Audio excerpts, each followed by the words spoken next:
Hello, and welcome to a very special episode of Pop Culture. This is the podcast where we talk about all things geeky, including movies, TV shows, video games, music. But today, we have a very, very special guest that Troy and I are still freaking out about. I'm not going to lie.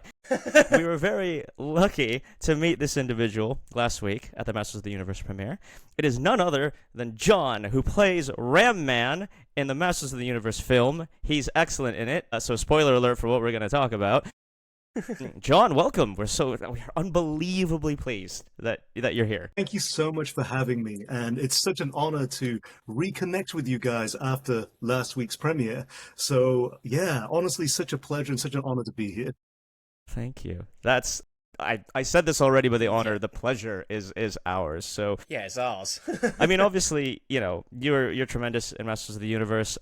I was cosplaying Ram Man, which is how we started to connect on the night. But, that aside, my bias aside, I genuinely think you're great in it. Like, you and the actor who plays Fisto, the Fisto Ram Man kind of dynamic is so hilarious in the film. That's like it is a genuine buddy cop moment, Did you enjoy doing that as much as it seemed that as much as we enjoyed watching it? It was so much fun. Johannes, who plays Fisto, we got really close because we have so many scenes together. I think all of the scenes that we're in, we're always together, which is honestly so wonderful because he's such a great guy. And anytime I saw on the call sheet that, I was going to be in dead early in the morning, but when I saw his name next to mine, I thought, great, it's going to be a fun day. Love that. I love that. I could ask a million questions here. I will just go on. But Troy, I will let you. You've not spoken yet. I'm sorry. I don't want to one-side. Go ahead. Yeah, thank you so much for coming on again. Honestly, I know Dace has just said it, but yeah, I thought you were fantastic. There's so many scenes that I loved with you. I even loved your intro, like when he's just like, "Is that an earthquake?" It's you just stomping in. It's fantastic, and obviously the line of "give 'em head" is obviously going to have to be memed to the hell, isn't it? It's so funny you mentioned that because my parents watched it yesterday and they absolutely loved it. However, my parents said to me, "There's a bit in when you and Fisto are fighting and he says something and you give him this dirty look and then you just jump away. What did he say?" I'm like, I don't want to explain that. I said, it's a rude joke. And he was like, really? Oh, okay, what kind of rude? I'm like, oh, no, it's... Please stop asking questions, parents. Please stop. When I was auditioning for this, my dad helped me with the audition tapes. And one of the lines in the film that he has to read is, "I once saw you fist a goblin." And, and my dad said, "What does that mean? Does that mean punching?" I'm like, in a manner of speaking, yes, but in a very specific place. Can we just try that again? So yeah, I love all the innuendos, but not explaining them to my parents. Yeah, that I bet. It would have been even worse if you'd have been sat next to them, and they'd have been like, "What's just?" Hold off, we'll wait and just try and make them forget. How wholesome is it that they helped you with your audition? I love that. Did you know, from when you were a young age, that you wanted to be an actor? Yes. So basically, I started doing martial arts when I was 5 in 1993. And martial arts splits into 3 categories. You have fighting, health, and performance. So I used to compete, but I also knew that I probably wouldn't be competing for the rest of my life. So, I still train for self-defense. I still train to be healthy, but I wanted to perform for a living. And that way I was still using my martial arts skills. And of course, when you watch films with Jet Li, Jackie Chan, and Bruce Lee, Michelle Yeoh, it's like, oh, that's so cool, I'd love to do that because it looks like they're fighting, but they're not actually getting hurt, I don't think. So, yeah, I'd love to do that. My dream as a kid, basically, my brother and I, we used to have all the action figures from different franchises. So I grew up with him playing all the action figures, reading all the comic books, and watching all the cartoons. He had X-Men, Spider-Man, Batman, He-Man, Star Trek, and we had all the action figures. And the cool thing was, when you have all the action figures of all of these different franchises, blending the universes, it's like, why on earth would Wolverine want to join Starfleet Academy, for instance?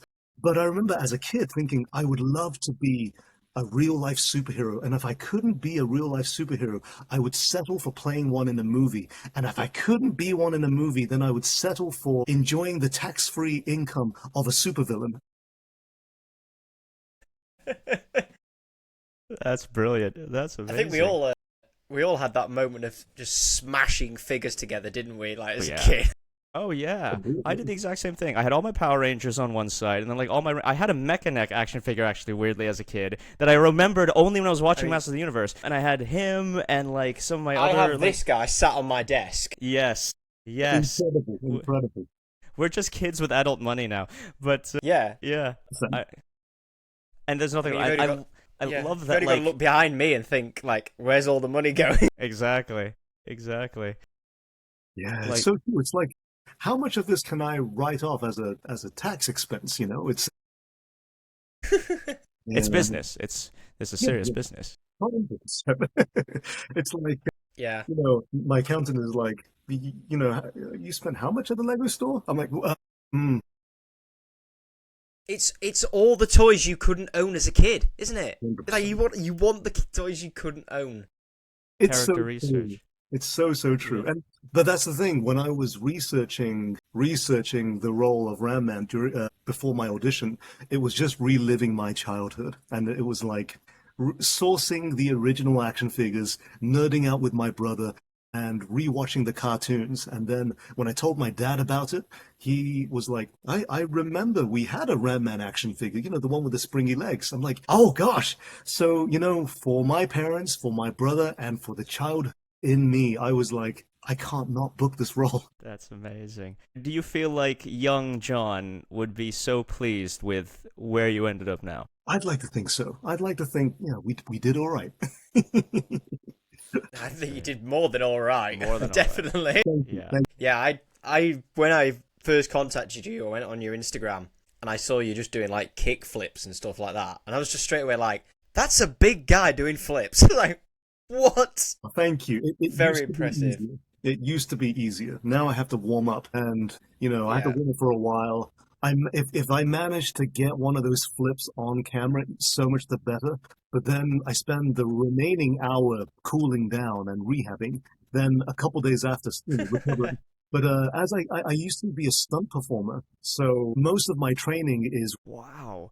And when you say, you know, you're watching those stunts as a kid and hoping nobody gets hurt, have you suffered any injuries in either filming of this or anything you've done? absolutely. So Fast and Furious, Hobbs and Shaw, where the one without Vin Diesel, I'm the first one that The Rock beats up. He throws me over a table, and I broke my hand on the second take.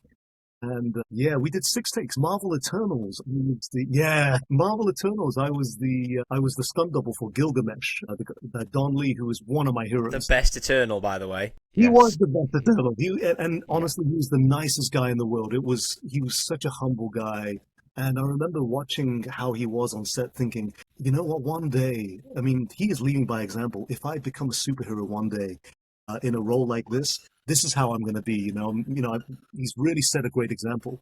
But yeah, Marvel Eternals, concussions, broken ankle, my hips. Yeah, so it's part of the job, really. You do get injured doing stunts because I think, you know, when you watch something like, you know, fail videos, for instance, those are all Yeah. accidents, and you know they only have to do it once. But as a stunt performer, you have to get up and do it again and again and again with the same energy as you did the first time. Wow. Is there any, I guess, break for letting you recover your hand in the case when you broke it? Or were they like, well, we're going to need another one straight away. Come on, here we go. Another hand or another person. And then Just you'll roll pick the next another guy. take, in. another hand, yeah. Well, you know, adrenaline carries you through because it's quite cutthroat. It's like if you can't do the job, they'll find someone who can. So there's adrenaline, there's nerves, and you want to do a good job, but it's tough sometimes, you know. And for Ram Man, I didn't have a stunt double, and there's a few fight sequences that didn't make the final cut, unfortunately. So hopefully, in a director's extended cut, we'll see more of that. But we spent weeks rehearsing, and I think during the rehearsals, which were all fine, it was, you know, great to rehearse. But when you put on the armor, and now, you know, line of sight is very limited. I can't hear anything unless I'm looking at you. So when we're filming Dex this, said the exact same thing at the premiere. He was like, I can't hear anything going on. Only my voice echoing in this helmet. Yes. Yeah. It makes sense you felt the same, yeah. absolutely, but that your armor was incredible, like so Thank you. incredible.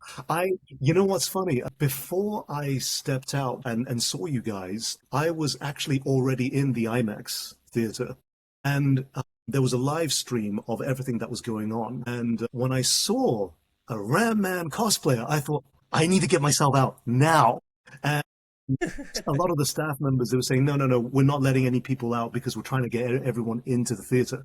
And I was like, no, I really have to be out. I'm so sorry. I need to be outside. And yeah, reluctantly they let me out, but I have no regrets. I'm so glad I did it. I'm so glad I got to see you guys in the flesh. Thank you. That's like Yeah.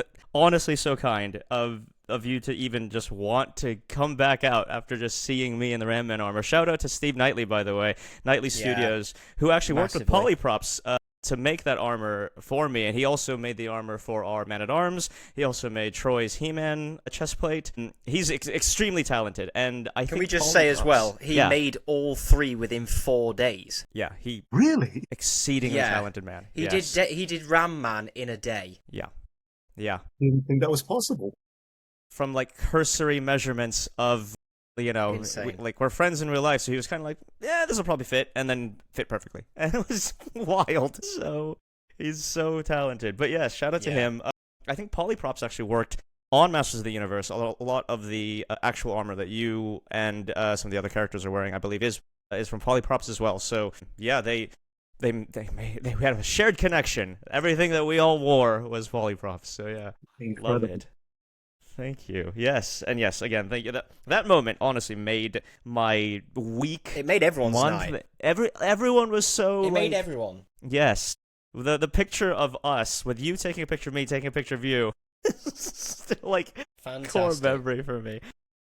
One moment. And you know what? I said to my best friend, who was my +1, I said to him, I need to get a photo of myself headbutting him. It was the best thing I've ever been asked in cosplay.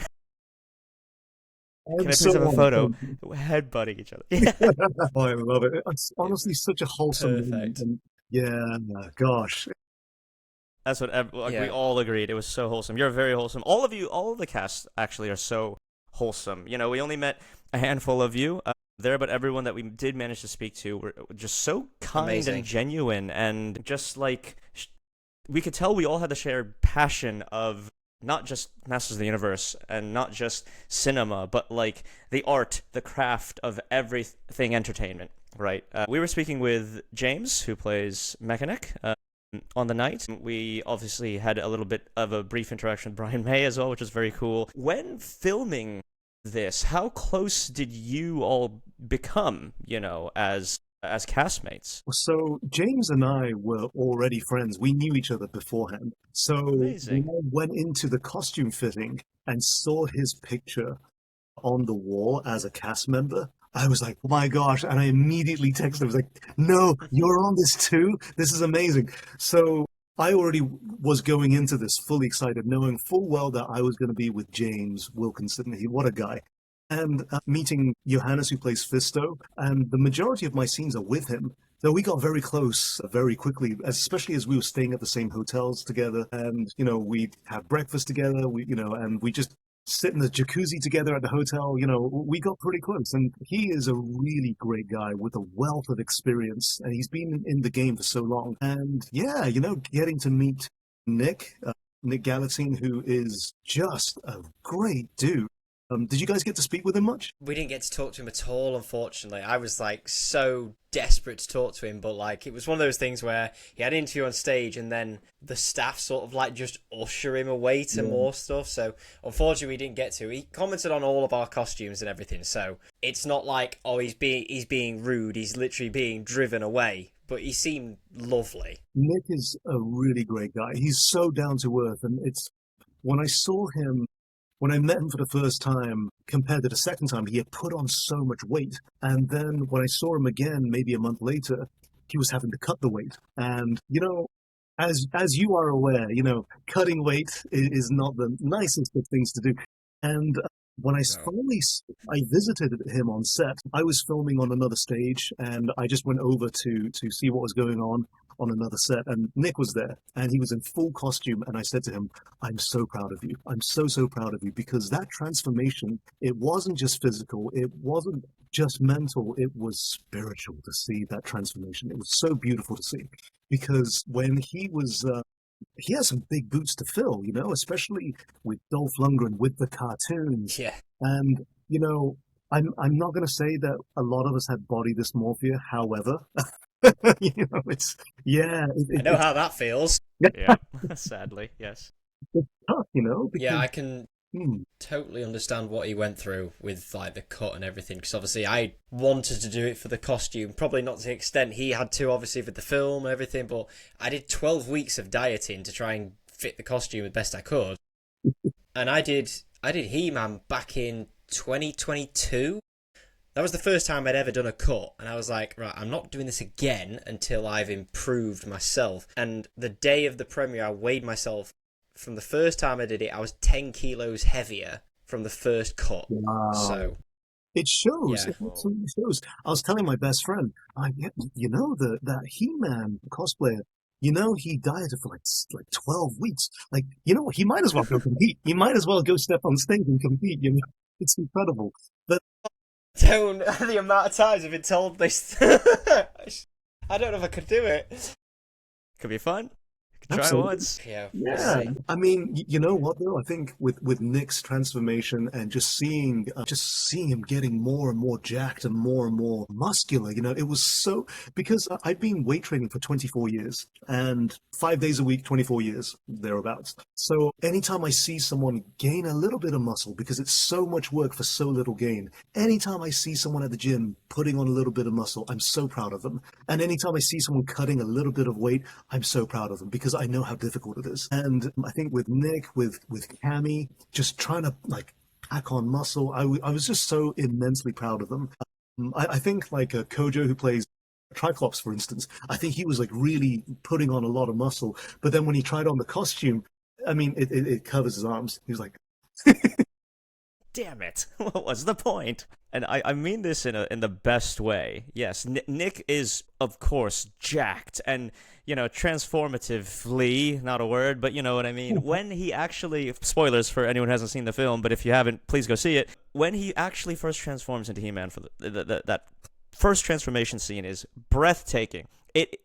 Like the perfect intersection of like the music and the action and the camera angle cinematography just comes together, and like I think everyone got goosebumps then, and to see him in his full true He-Man physique was genuinely impressive. But you're also immensely jacked. Like let's be honest here. Yeah, Like you're let's not huge, go over that. Like, the Thank you so arms much. are popping. Yeah. I really appreciate that. I mean, I used to be much heavier. I used to weigh around about 115 kilos, but never lean. I was never lean. And for a TV show that I did called The Brother's Son, it was perfect for the role. And then, I mean, enough time has elapsed that I can say. So after my character gets, I knew that for season 2, they would probably try and bring me back for flashbacks and prequels and everything. So that's when the character would have been younger, leaner, and yeah, just all. So I decided about over 3 years ago, just to decide to cut weight so that if we did have a season 2, they wouldn't have to wait for me to cut. I would have looked like the character in his prime when he was younger and slimmer. So I dropped 22 kilos in 16 weeks. It was the biggest cut I've ever done, and I got down to about. Yeah, I think I was Wow. 110, and then I got down to about 88, and then we didn't get renewed for a season 2.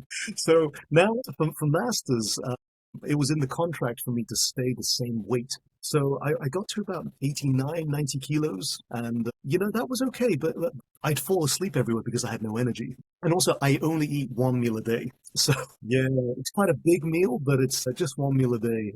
Do you still only do you still do that? Still Yeah, what? Just yeah, one meal a day? just one meal a day. Um, Wow. I've been doing it for about 6 years, and when I want to cut, I just reduce the amount in that one meal. I would not recommend this to anyone, but it just works for me. Fair Yeah, I enough. love doing it. But I'd say, I don't think I could do that with my job. Just don't think I could do it. I think I'd be passing out. yeah, Yeah. that's the thing. In Wow. between takes, I would be falling asleep. But nowadays, I'm about 92, 93, so I'm much happier. It's a healthier weight, I think. And yeah, for the training that we did, I didn't have to change my training regime too much, just scheduling. But I'd say sometimes in between takes, we would be, doing some push-ups, doing some curls. But there's only so many push-ups and curls you can do on a 12-hour shoot day. I That's a have long day. Wow, so much that is a long, long tendonitis. day. Yeah. I So it was, I now need to know what this meal is. I need to Yes, know what what is this. the meal and What when? is the one meal? When do you eat it is the other question. Yeah. A tub of um, Ben and Jerry's. I normally eat in the evenings. So I normally it's normally like dinner time, but it'll be a lot of steak and a lot of broccoli. So I go fairly low carb. I get all my carbs from the vegetables. It's high protein, high fat. But then let's say the three of us get lunch at 12 o'clock today. I won't eat again until tomorrow evening, just because that's Wow. what my body's used to eating in the evening. So yeah, I'll go 30 hours without eating sometimes. I think the longest I went was 4.5 days. And then I think after a while, I was like, oh, I haven't eaten a while. I should probably eat something. Yeah, yeah. But I think when you have excess, weight to burn off, then it's not as difficult to Yeah. do that.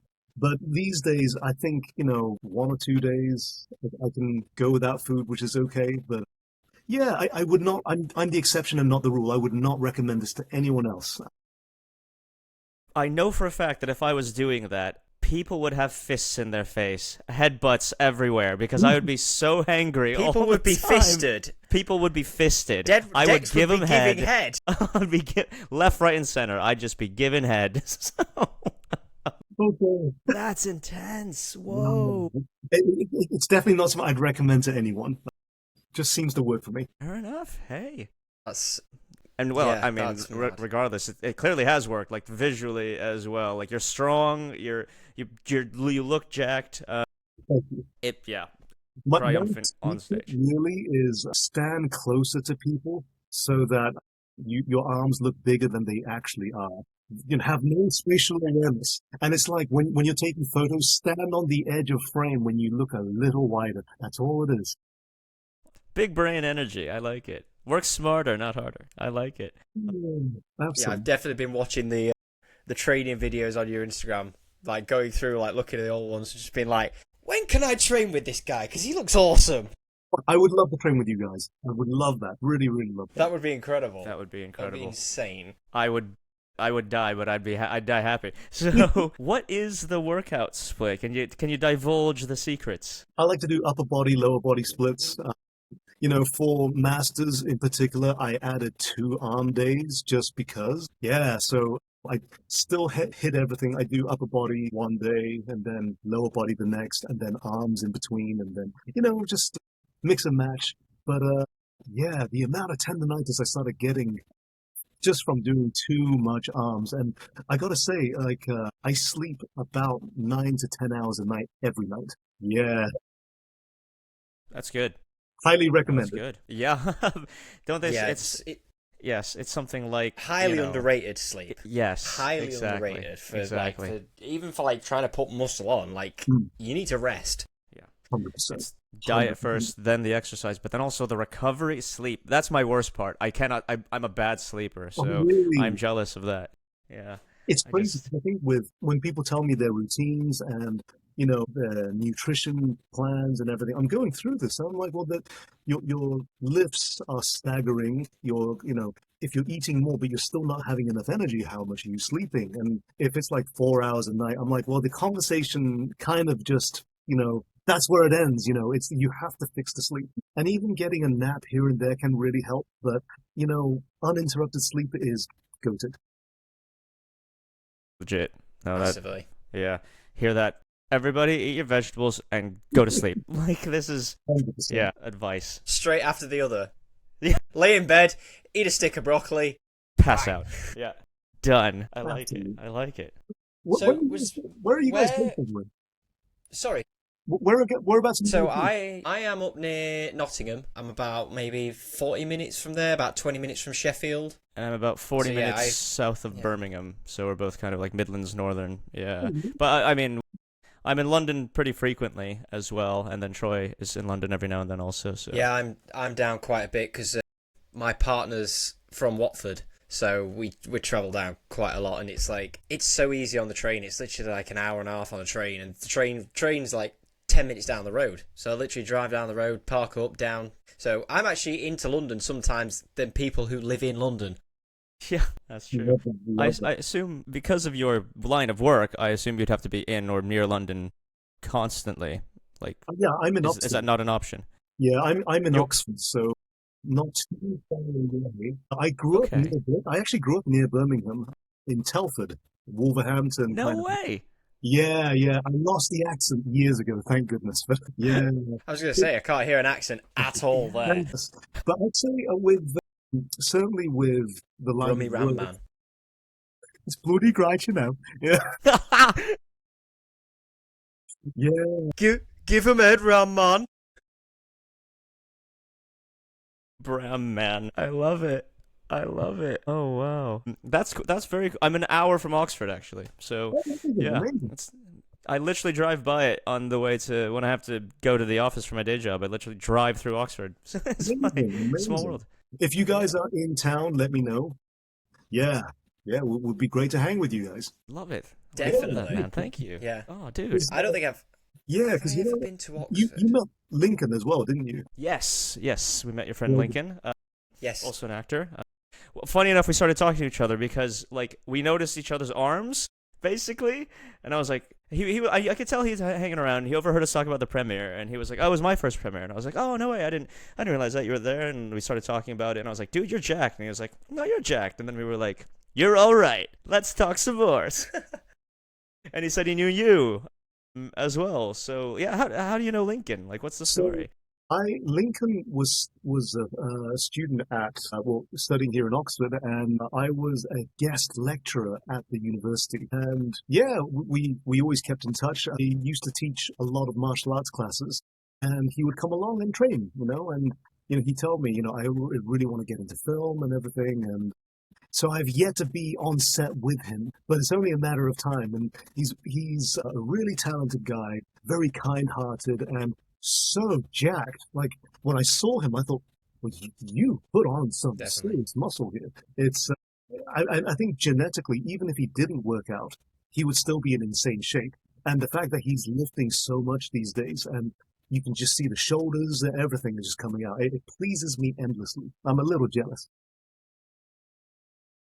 It is a lot of genetics, isn't it? But putting in the work obviously makes a huge difference. Did you go to drama school yourself as well, John? I didn't. I didn't. So I worked in a lot of different fields. I studied a lot of different things, but film was what I always wanted to do. So if you ever looked at my CV, you'd think, this guy has no idea what he wants to do with his life. I Yeah. worked in education for years, and I looked at your IMDb, and there's something straight on here that I know Dex is gonna love. oh, Plays haven't looked. piano, violin, What? viola, sings, has a piano album. Come on, I'm what? sorry. Wow. I gotta say, I'm East Asian. It's not that you know what I mean. You know it. I get it. I get you. I get you. Immediately, I was like, Yeah, it's not that special. How long? Oh, what's your heritage? I'm Filipino. Amazing, amazing, amazing. And yours? Taiwan. Taiwan. Taiwanese. Aha, very cool. Very cool. Yeah, it's.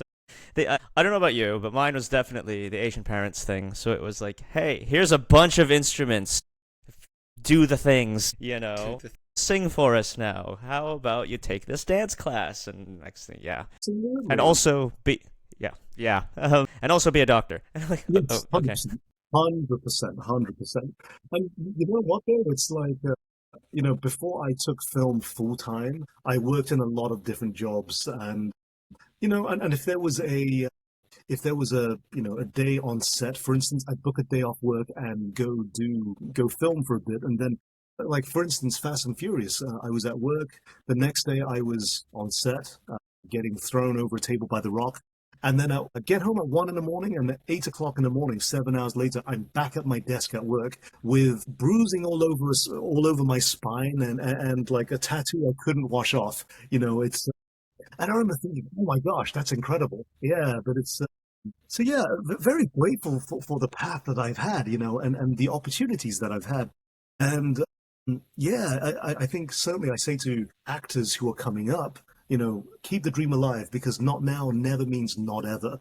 And I think the world is big enough for everyone to have what they want to achieve and more. So you need to be, when you're not working in your craft, you need to be working on your craft so that you can grow to receive the opportunities that are going to be there for you.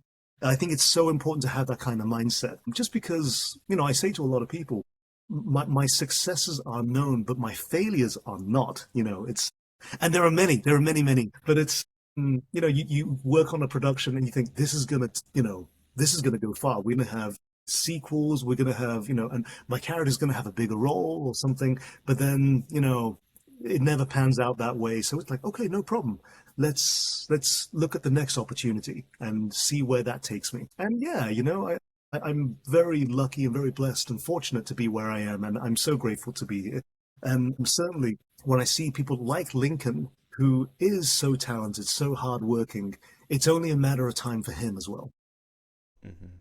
That's very inspiring. So very inspiring, and honestly, so true with anyone in the arts, and a lot of the people that we have on here and speak about their achievements, their accomplishments, their work in entertainment, anything. There's a common theme, and it's something like that. Like, the successful people have as many, if not usually more, failures than successes. But the uniting theme is that they keep trying, But most of the people, the only reason they fail is because they stop. And, 100%. I set myself like an arbitrary number, like 100. And if I say, okay, 100 times that I'm going to get rejected from a role, for instance, I audition 100 times, and I'm happy to fail 100 times if that 101st role is the right one. It's just an arbitrary number. And then it's like every rejection that I got, as soon as I said that to myself, it just made me more excited because I was that one step closer to that role. And, I think if I had one superpower, honestly, if I had one superpower, it would be to see a number over everybody's head counting down. And that would be a numerical figure that counts down the days to your next break, your next big success. That way I could look at you, Troy, or look at you, Dex, and say, you know what, just hang in there. And it's going to happen for you. But I wouldn't tell you the number. I would just say, just hang in there. And then I wouldn't feel like I'm gaslighting you. I'd be like, no, definitely do it, because I believe in a lot of people, and who I think it's only a matter of time for them. I just wish I could see the time. Are you just not like the most wholesome person on the planet? That's the most wholesome superpower. Yeah. I think anyone we've ever had on here say that they wanted. That is so cool. That's insanely cool. Wow. All you need to be worried about is when he stood in front of you and just goes, oh dear.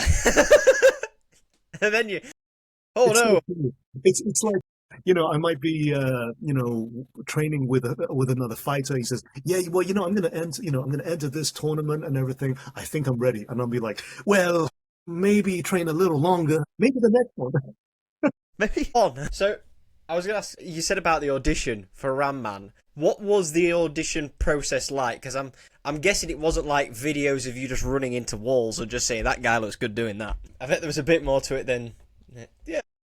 Well, when I first got the audition tape from my agent, I looked at it, it said Motu. I thought, oh, that sounds like Masters of the Universe. Then I thought, oh my gosh, I'm gonna audition for He-Man. No way. And then I scrolled down. I was got the arms for it. Thank you. I don't have the abs for it, not just yet. But it's like, okay, Ram Man. Yeah, great. Of course, I called my brother, called my dad, and my dad helped me with the audition tape. And it was basically 3 scenes. The first scene was the scene where Adam comes in trying to convince everybody that he is Prince Adam. And it's my entrance. It's that line of dialogue that I have with him. The second scene was the bit where we're in the dungeons and, Prince Adam is rallying everybody, and the lines I have in that one. And then the third scene was me exploding through a wall saying, get the sword out of here. I don't know how you found it, but you got to get it as far away from Skeletor as possible. Go! So it was those three scenes that I had to do. And yeah, doing an exploding through the wall kind of scene without a wall, you just need a bit of imagination. But it's got some plasterboard. Like what is it? Oh my! What's the one from the Family Guy? Is it the Jello guy or something like that? Man. The Kool-Aid Man. Hell yeah! Oh, you know what? I used to watch Family Guy religiously, but I think, yeah, so I think with the running through the wall, I definitely thought Kool-Aid, Kool-Aid. It was in your head too, yeah. I like it. Oh wow! I mean, they picked three scenes that basically kind of show off exactly what Ram Man's about, right? Which is fantastic. What did you think when you first read the script? What were your gut reaction thoughts? I thought, well, one, this is amazing. Two, I know they've tried to revamp and bring it back before into a live action. So I thought if they can pull this off, this would be incredible. And I got to say though, when I was reading through the script, I was thinking, how on earth are they going to do this? This is going to be an enormous budget. I thought it's probably going to be a lot of green screen, and then when I stepped on set, when I did a little set visit and walked around, I realized that they had meticulously handcrafted the entire film sets, the Eternia. When you step on set, you are instantaneously transported to another realm, and it is phenomenal to see. And I would say these sets aren't constructed, they're handcrafted. And every inch, if there's a little dent here or there or whatever, that was intentional. It was all intentional. And the same thing with the costumes. It's like if all of the Skell Knights, all the cyborgs, all the costumes were slightly different.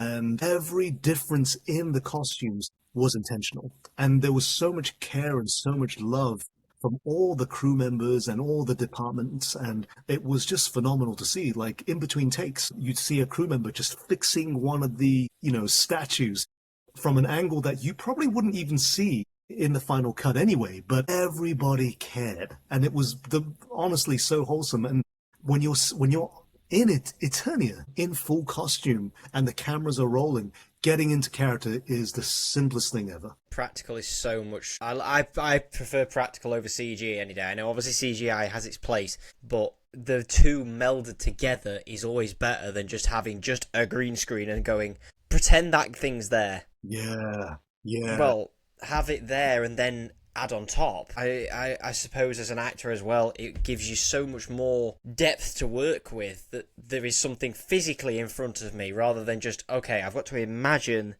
this guy is a skeleton with a blue abs and a purple hood. It's so true, because I've done productions where there was a lot of green screen, and when you watch the final cut, you're like, that's what we were doing. That's what we were fighting. Gosh, okay, cool. That makes sense now. I mean, at the time, you're just told where to stand, what to do, what to yell at. And yeah, so... Silver ball on a pole.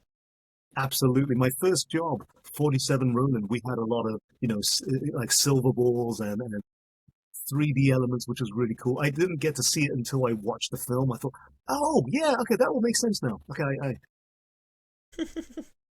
That's amazing. I'm going to ask a more, if I may, like a bit of a serious question here. So I was also an actor for a time, and I guess I still occasionally do the voice acting thing every now and then, but one of the things that I found when I was, auditioning for TV, film, stage shows, commercials, anything, I was always very aware of, and there's no other way to put it, I was very aware of my race.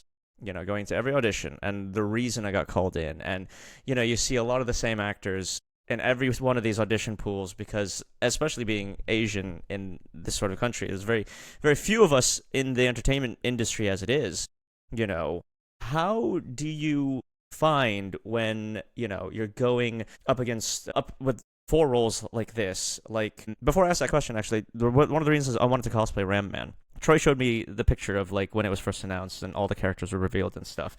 And I was just so pleased to see such a prominent character of Asian descent being represented in such a big budget blockbuster film. And not as a side character, not as a joke, but, as a badass warrior of Eternia. Like, it's it is Ram Man, the guy in the 80s cartoons that was so tough and could batter through anything. And I love the representation. This is why I wanted to cosplay your character so badly. But so yes, thank you honestly for doing that, and hopefully for other young impressionable Asian people who don't feel seen enough. So yeah, with that out of the way, do you ever feel that similar sort of, I guess, sentiment that I described when you're going for auditions, or do you find it tougher, easier? Like, do you play to a niche? Do you actively want to try to break away from that? What are your thoughts on that? How do you feel about that? It's so easy to get typecast for a certain look.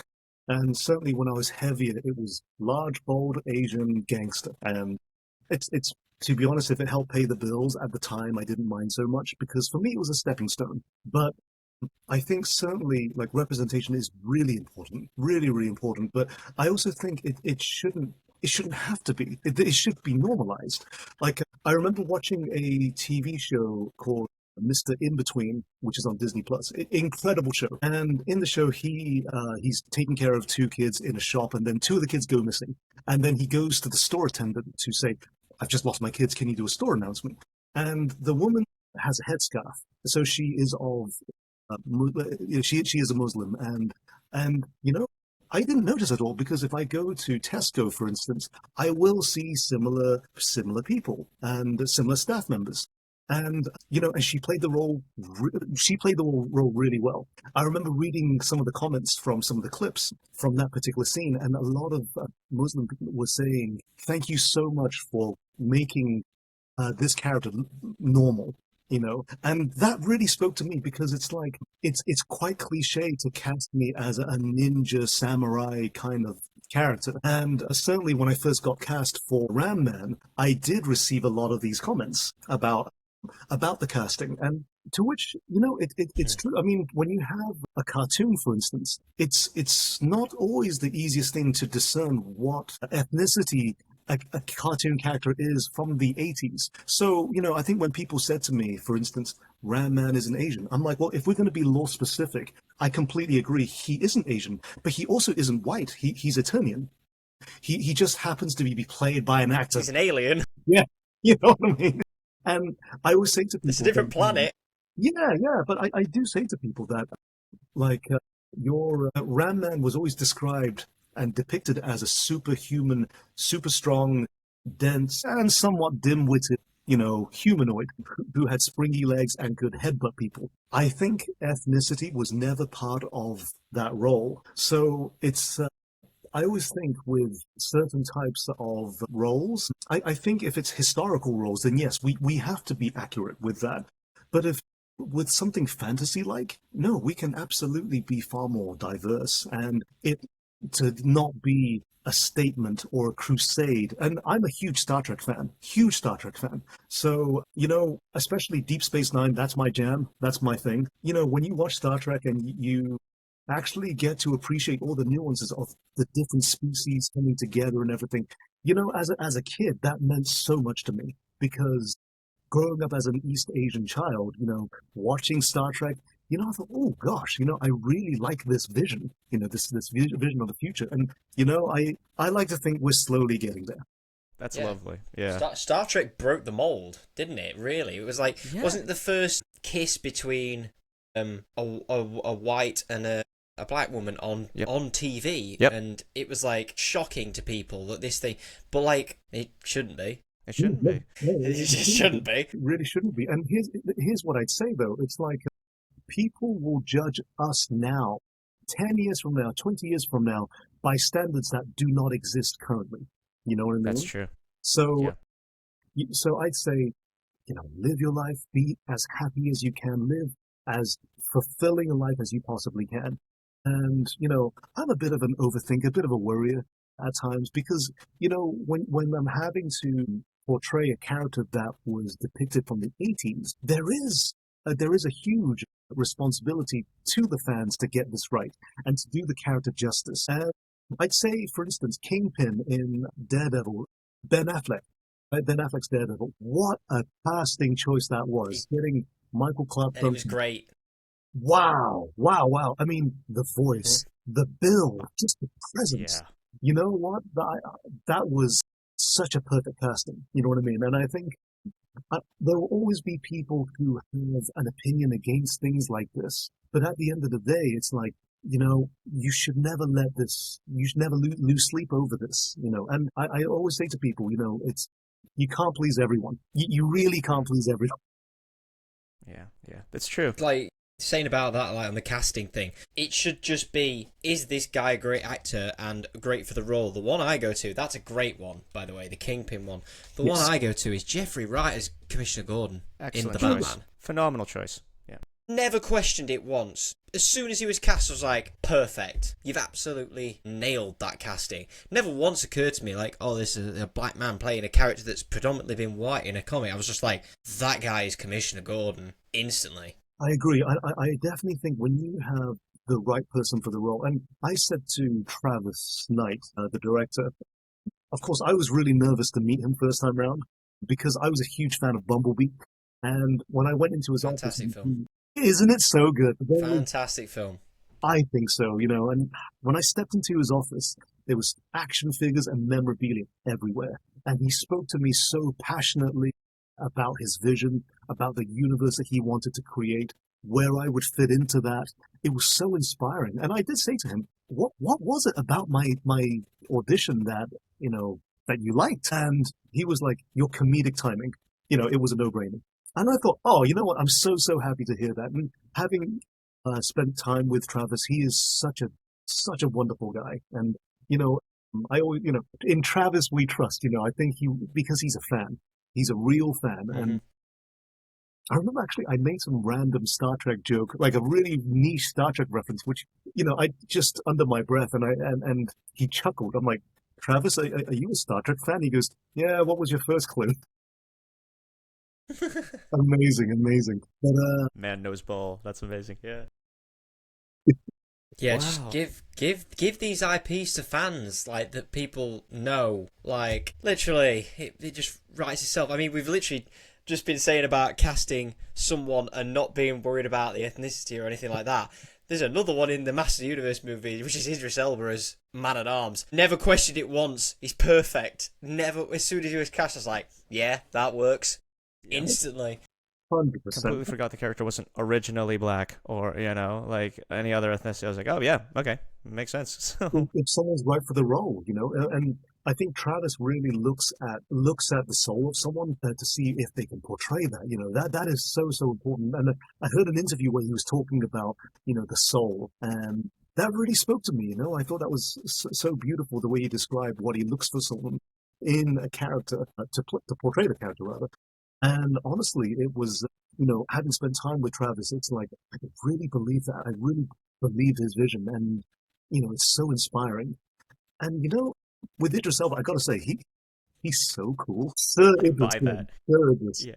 Yeah. Oh, yes, of course. Yes. And so down to earth. He's, he could be here with us right now. You know what I mean? And it'll be so normal. And like, honestly, Idris is a really cool guy. And same with, Cami Mendes. She's so kind, caring, and just a beautiful person in and out. And, I got to spend a bit of time with her as well. And same with Alison Brie, so cool.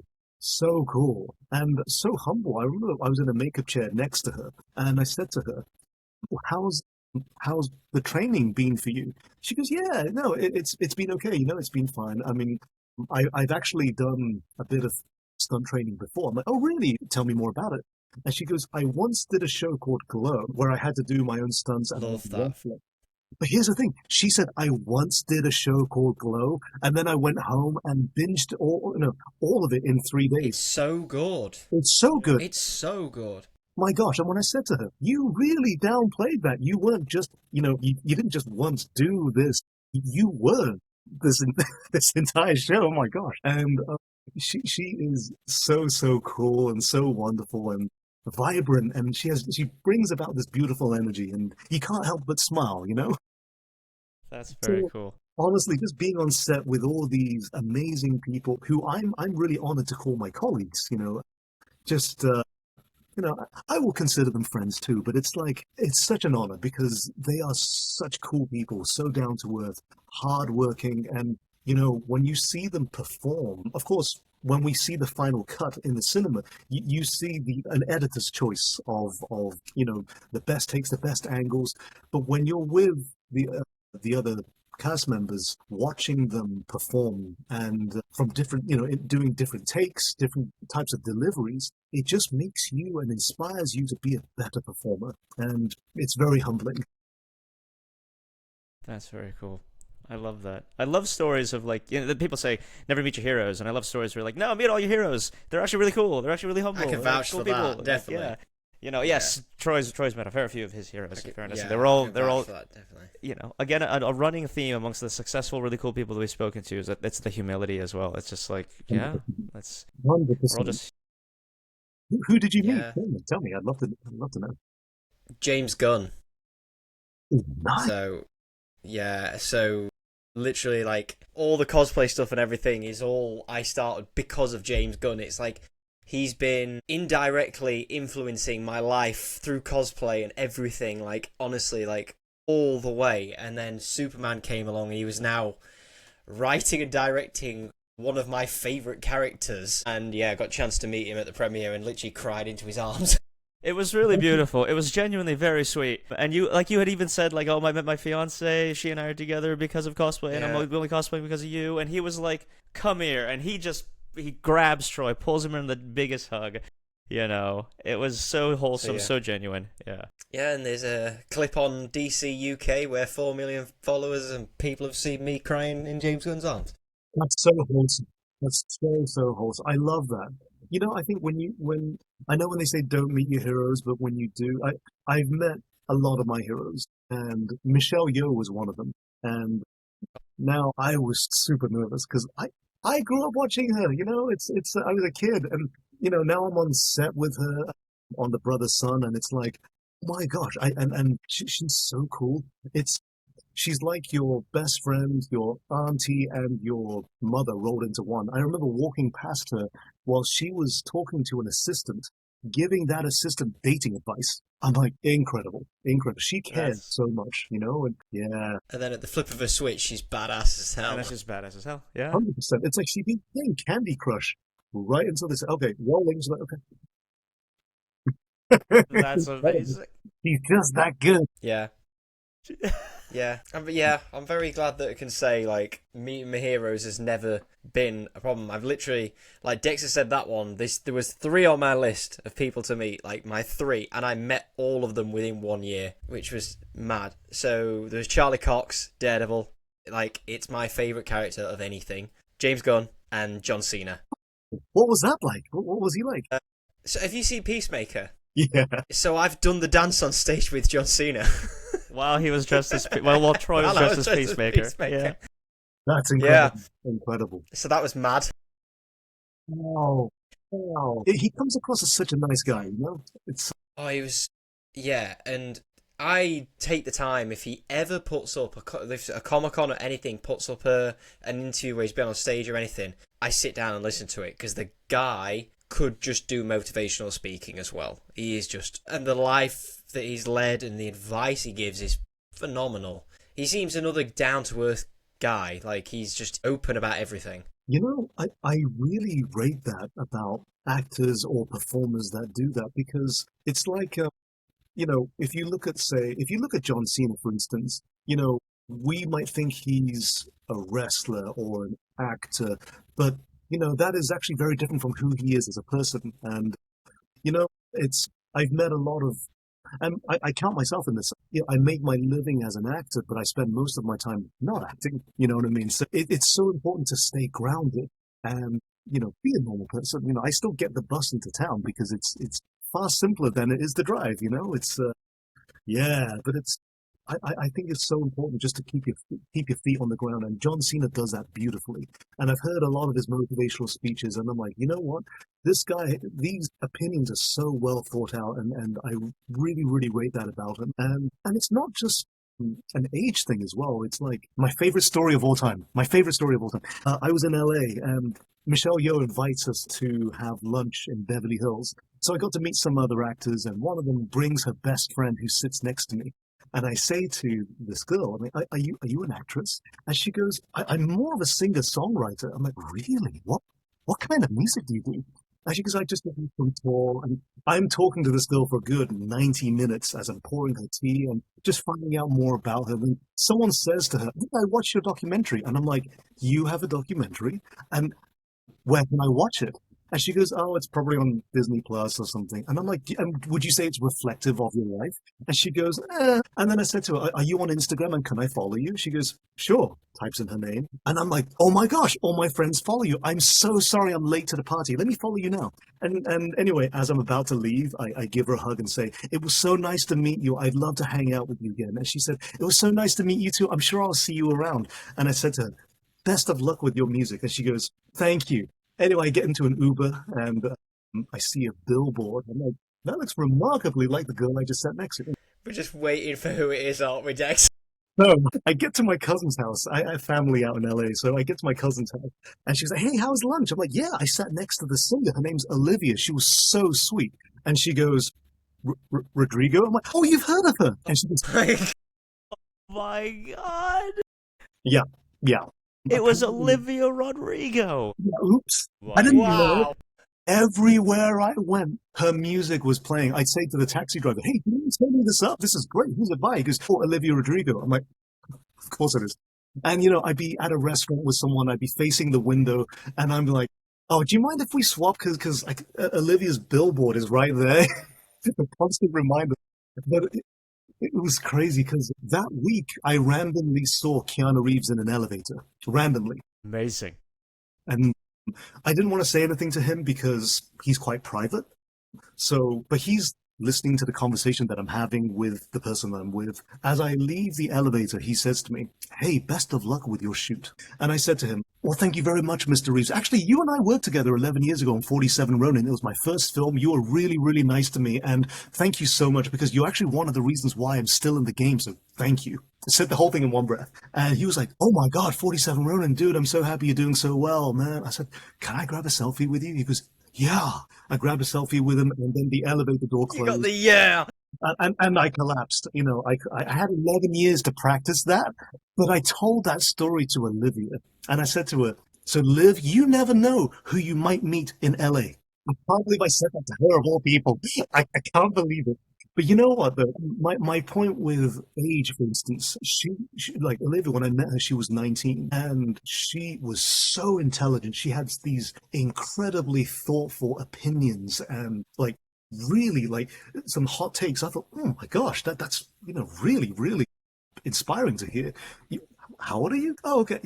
It was, so I became a fan of her as a person before I was a fan of her music. Of course, everybody's like, did you get a selfie with her? And I'm like, well, she's a 19-year-old girl. Of course I didn't. If I saw her again, absolutely. But honestly, she is one of the nicest people that I've met as well. And that's the thing. It's like, it's not necessarily an age with experience thing. You can still be young and still be so, generous and thoughtful and considerate and conscientious. And that's exactly what she is. And it's like, I also think, she was raised really, really well and so respectful as well. And I really rated that about her. And, it doesn't matter about age or anything. There is something to learn from everyone. I just thought Olivia Rodrigo is so cool. So, so awesome. I just have to say that. That's one of the greatest stories I've ever heard. Like, we literally both just sat there knowing that some big name's going to drop here. Yeah. And rattling through my brain of which artist is this going to be? Yeah. I would have loved it if she was like, oh, I'm a singer, and you said, good for you. See what I did there? Oh my gosh. I did say something to her because she was saying, what's it like to as an actor in the UK? Is it as competitive? I'm sure, and I said to her, I'm sure it's more competitive out here, in LA. I mean, it's absolutely brutal out here, I didn't realize that was one of the lyrics to her songs, brutal, I was like, and you know what?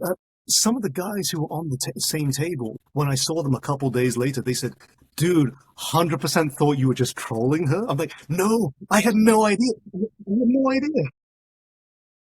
None whatsoever. But honestly, it was I'm good friends with That's her best friend, and I said, Madison, I'm so sorry if I was rude to your friend. I had no idea who she was. And she goes, oh, you know what? Out of everyone she could have sat next to, she sat next to one guy who had no idea who she was, and she had a really normal conversation. She loved it. I'm like, thank goodness. that's amazing. It's reminded me. Have you heard the John Boyega story? Have you seen about that when he went on a date? No. And he was going through New York with this girl that he'd met online on a date, and she was talking to him, and she went, "So what do you do?" And he went, "That." And outside, he was a billboard of him as Finn with the lightsaber in the Force Awakens poster. So That's cool. amazing. I That's so mean, cool. there's got to be an element of disbelief, right? It's like, Yeah. Honestly. No. I'd be like, hang So on, you- wait, what? Yeah. Wow. Yeah. Oh my god. yeah. That's wild. This is not even remotely related, but when I went to drama school, one of the guys on the musical theater course, I was on the acting course, there was a guy in the musical theater course who I got to be really good friends with. He's an amazing singer, really good looking dude as well. And like we became friends, we were hanging out and stuff. But he kept having to fly back to Lithuania pretty frequently. Like he'd be gone for like a weekend, a whole week, and I'm like, "What are you doing out there all the time?" And he's like, "Oh, I'm still technically working while I'm at drama school." And I was like, "Oh wow, okay, fair enough." And someone else on the course was like, "Have you Googled his name?" And I went, no, why would I do that? He's this huge pop star in Lithuania only? Like, he has, like, Eastern European appeal. This is why he went to the UK for drama school, because no one knew who he was. But, like, over there, he's, like, he came, like, first in their version of, like, Pop Idol or whatever. So he did Eurovision for Lithuania, like, 10 years ago. That's I incredible. still chat with him now, but it was so like, you do what? Hang on. There's like secret Batman, except he's a pop star, you know? It's mad, isn't it, where things pop up. Like I said to Dex the other week, I've had my first like experience of like, wait a minute, what? And it was that I was watching clips of the WWE, and one of the guys I went to school with has just debuted in NXT and just ran in and took someone down. I was like, that's Will Walker. I'm like, that's not Mason Rook, that's Will Walker. That's amazing. I love that. I love that so much. No. Yeah. One of these days, we'll be hanging out, and you're gonna be like, "Hey, let's go to the cinema." I'm like, oh, "All right, John, yeah, let's go watch this film." And then you're gonna be like, you're just gonna be watching me watching it. I'm like, "What is he like?" And then Yeah. you're just gonna appear on screen, aren't you? And just be like, "That's awesome." And I'll be like, could have told me you were in this. You know, it's so funny because my parents, they went to watch Craven the Hunter, and they freaked out because I'm in one scene and they didn't know. And that was it came out a little while later from after we filmed it, so I had completely forgotten about it. And they called me. They said, "Well, you're in Craven the Hunter." That was a really cool moment, you know. It's but I tell you what, my parents went to watch Masters yesterday, and honestly, they loved it so much. They just thought it was a really fun film, and aside from is. having to explain some of the jokes, it was you know. I've got to say, being an East Asian kid with the parents who are proud is so wholesome. You know, it's Yes. yeah. Yes. And they don't always express it, but you know, it's so wholesome. You know. Yeah. That must have meant a lot. Like, hearing that made me go, yeah, I get it. Man, I don't know if you had any other questions, Troy, before we like roll into kind of our like quick fire, fun closing out segments. But yeah, I've got one that we've been like mentioning superheroes and stuff like that, and all over the place. A bit. You're obviously a fan of this sort of genre in general. If you could play a superhero, who is it? Because I need to know now. Oh man, I'm gonna say Bane. He's not a superhero, but he, definitely. Yeah. I cosplayed as Bane for years, and by cosplay I mean, on Halloween, and then during lockdowns I would wear the mask because Nice. now you can't laugh at me because I'm actually compliant with the rules. Yeah, I love Bane so much. I loved him in the cartoons, the comic books, and I loved him as when Tom Hardy portrayed him. So yeah, I probably Bane. I mean, get Incredible ready. choice. Get ready for your audition because there's rumors that there's a Bane Deathstroke movie in production. Ooh. So get ready. Ooh. James Gunn. I'm gonna have to get really jacked for that. I mean, I personally think you're ready, but yeah, like, Thank you. dude, Bane would be so cool. Yes, yes, all for that. I'm all for that. Man, so one thing we like to do when we have guests is ask kind of quick fire, gut feeling, like top threes of stuff. So, superhero is a good one from Troy. What would you say? Gut feeling, no wrong answers. What are your three favorite films? Oh man, Master of the Universe. That's the universe. obviously, and also National Treasures 1 and 2. I'm going to count that as one. Huge fan. Great Huge choice. fan. We're Huge going to fan. steal the Declaration of Independence. Yeah, absolutely. Great I'm choice. going to say Star Trek First Contact. Okay, legit choice. That is a legit Nope. choice. That's respect. Respect, man. I'm gonna ask another one straight off that on that theme. Three favorite Star Trek characters. Data, Cisco, and Sisk. Yeah. 100%. And I'm going to say Spock. But I got to tell you, oh, wait, no. Gold Ducat, because he's a baddie. One of the reasons why I'm bold with a goatee, a lot of that was inspired by Benjamin Sisko. That's As a amazing. kid growing up in the 90s, I rated that look. I thought, maybe I could pull that off. That's amazing. I love that. Data, obviously, classic choice as well. Yeah, phenomenal. Sorry, I've asked two in a row. Troy, Okay. Troy, you go. So I've just literally, this is just straight come into my head. It's a very different one we've not asked. Favorite stunts. So like, because you're a stunt man, obviously there must be like ones you've seen in movies and go, that was awesome. Oh, you know, I would just bring about a whole library of Jackie Chan movies, where I there's, knew you could say Jackie Chan. yeah, 100%. So on like drunken. Oh my god! Legend of what's Drunken that? Master. Yeah, Legend of Drunken Master is Yeah, phenomenal. Yeah. when he's just, and then the other one where he's fighting with a ladder, and you just even the outtakes when you see like where he misses, and it's like, how did that not hurt? And he's just like, let's go again. Yeah. That man has not stopped. And I got to say, all the stunts back then still hold up today.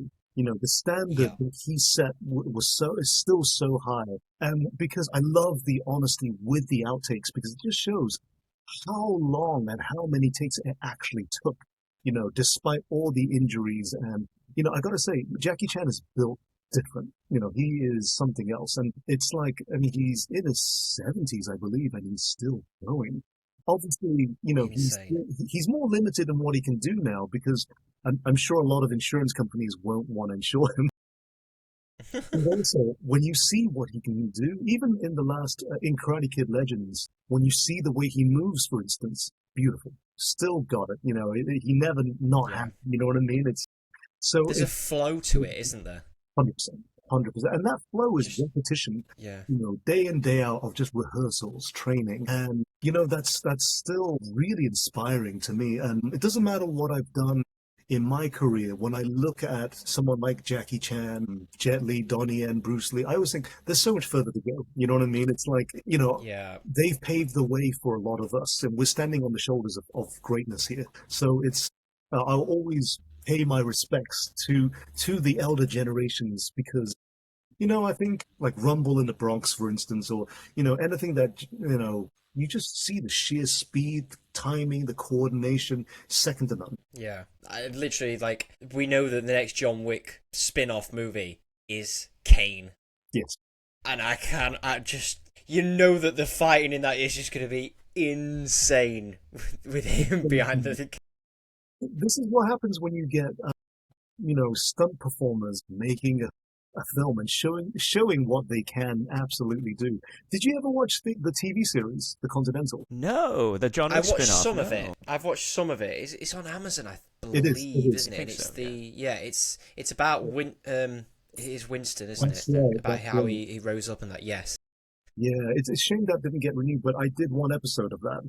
I get beaten Nice. up. I get beaten up, and yeah, but again, the fight sequences in that they're all so intricately choreographed, and I think when you watch the films, you see Keanu Reeves, who is an older man, still being able to move the way he does is just testament to his work ethic, and you can't honestly, that's so inspiring for me to see as well. Yeah. Yeah.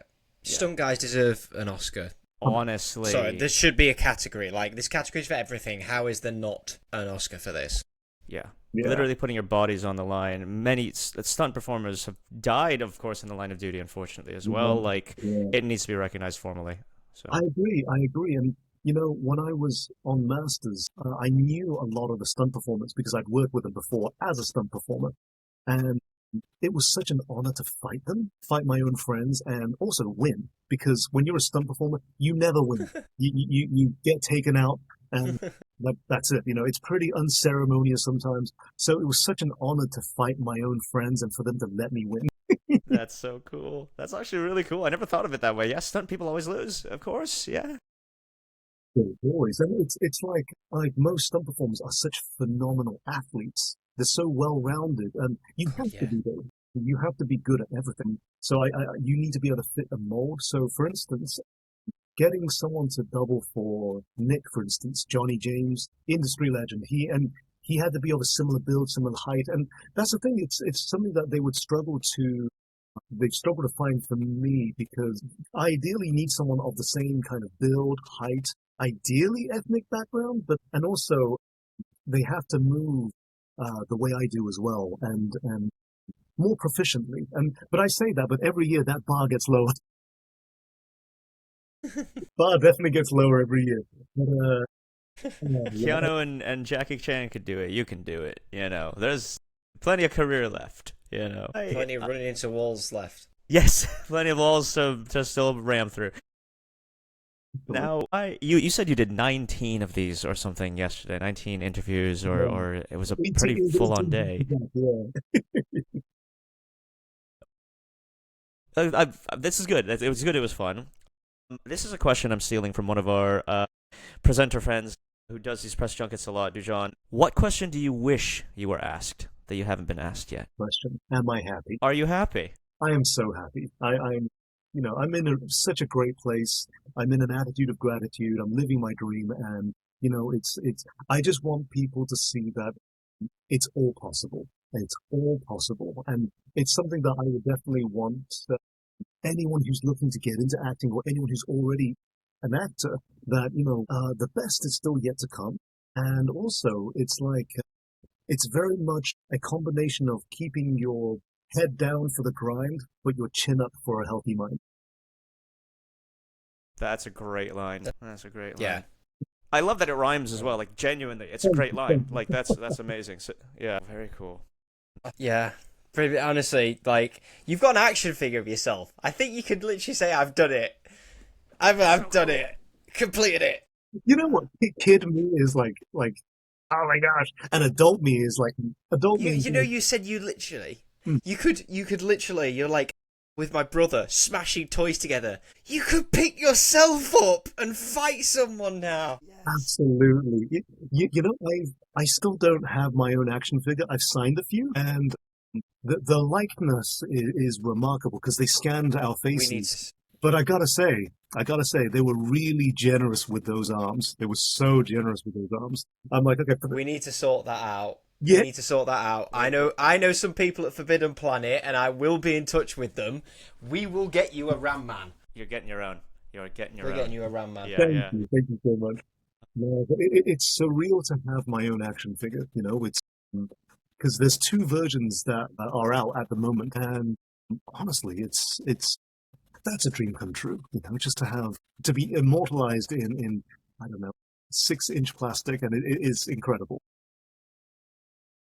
It must feel unreal. And talking about where you started, and you, exactly as Troy said, you and your brother were smashing action figures together when you were kids. Some kid out there is going to have a Ram Man action figure, and he's going to be playing with his brother, smashing their action figures together, and it might inspire him to go, you know what?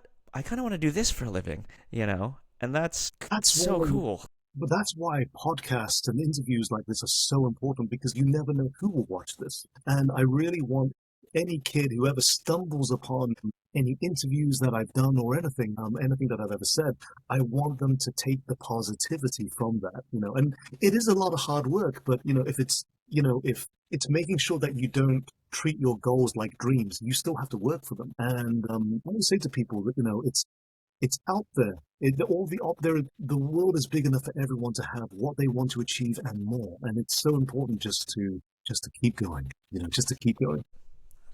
Anything else you want to ask, Troy? Anything else you want? I think that's a perfect place. It's a phenomenal place. So motivational. That'll do. But I just wanted to say again, thank you so much for the time you gave us at the premiere and tonight. You guys made that premiere so great. Just all the Warriors of Attorney are just turning up being like, what's this bit, this bit?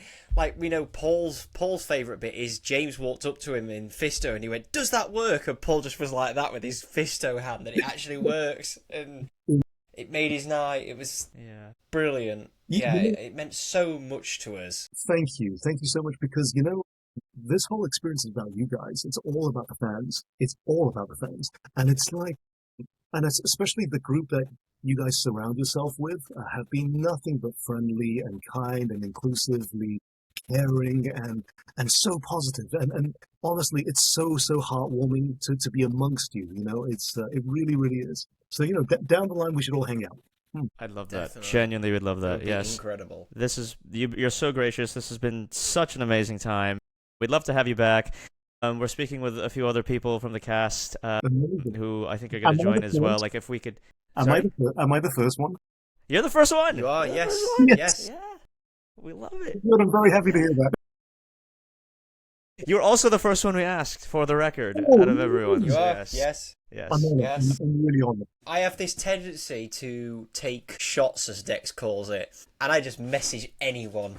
Like, I'm like to Dex, I'm like, this guy looks really cool. I'm going to message him. Just literally, I do it all the time. And when you literally responded like 2 minutes later, I said, Dex, I've messaged John Ramman to see if he wants to come on. And then 2 minutes later, I was like, Dex, he's already answered. I was like, what? Oh my God. Yeah. I love it. But that's the thing, I love doing them. It's because for me, it's such a great way to connect with people who are going to watch the film. It's this is one, I really enjoy it, but two, it's one of the best ways to market the film, I suppose. But I really love just interacting with people who are so passionate. You know what I mean? And especially all the work you guys put into the cosplays and the shape that you got into. There's so much dedication there. It's so inspiring. I was saying to my best friend, man, that He-Man has made me want to keep my jacket on. Damn. Cute. That's amazing. Well, literally, wow. like, when I first started it, and Dex will vouch for this, I didn't know we were going to a premiere. I was literally doing it for Comic-Con. It was literally to do it at Comic-Con on the day, on the weekend just before the premiere, and then 2 weeks before I got the invite. So it was like, that's topped it off, literally. So my cut was meant to finish on the Sunday of Comic-Con. I was like, I've got the Five Guys lined up, I've got the peanut butter milkshake, and then got this message and it was like, it's getting postponed for a few days. Yeah, but that's dedication, and that tells me everything I ever need to know about your work ethic. If you have a goal, you're just going to do it.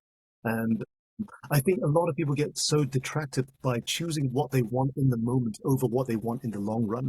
And I think it's so important to choose what you want most over what you want now. And I gotta say, it really shows. Like, the physique was perfect. I was like, wow. I was wowed by it. Man, this guy's in hell of shape. You know what I mean? It's very inspiring. Very inspiring. Because I really appreciate that. Thank you very much. I know how much work it takes to get like that. And for you to get into that shape and maintain it for as long as you did, it's just phenomenal work. The hardest part was still working as well. That was not easy, like doing the job. Yeah. So. And Troy has a very hard. physical job as well. What does Day he do? job, so. What is it you do? I'm a climber. So I'm a tree surgeon. So I climb every single day. So I was doing that and climbing. Gosh. So. Gosh. Yeah, it was rough. Wow, that's incredible. Wow.